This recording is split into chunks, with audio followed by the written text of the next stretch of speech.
What is fake news? I interviewed a host from VolTalk, UT's leading talk show, to find out his views on the subject. This is Adam Crabtree, and this is Vol News. Today I have Neyland Cotton with me today. Last season he was the host of VolTalk's Hot Topics, and this season he's a current host of VolTalk.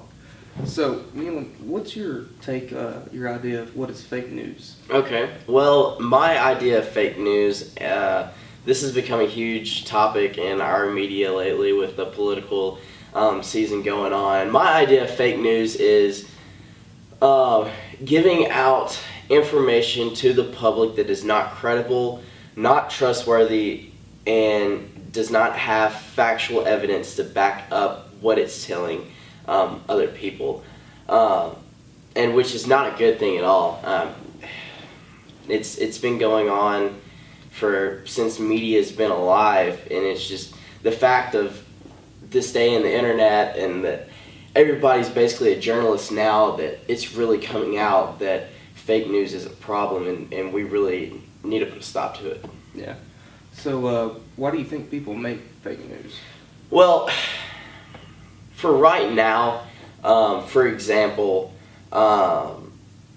with the last year's campaign, there was a lot of fake news occurring with both sides of the party to see which side can make the other one look worse. With Hillary Clinton's Pizzagate, with Donald Trump's, my goodness, there's so much to talk about with Donald Trump.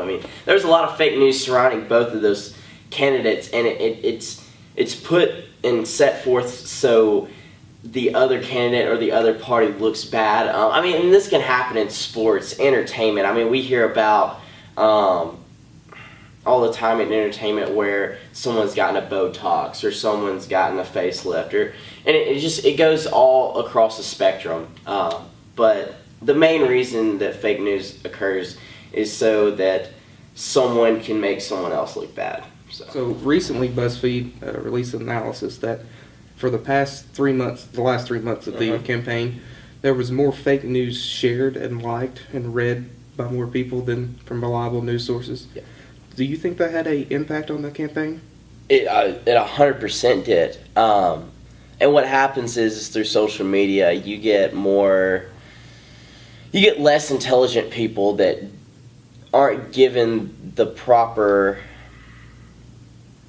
learning skills to actually sit down and go through credible sources, see who's putting out good news, who's not putting out good news, and that was shared because they didn't know any better. Most of Facebook, you scroll through and it's a lot of bias, and it's whatever fits their script of what they want to hear, rather than hearing both sides of the story. And of course, mudslinging occurs in political campaigns, but the last 3 months, of course, that's going to really amp up.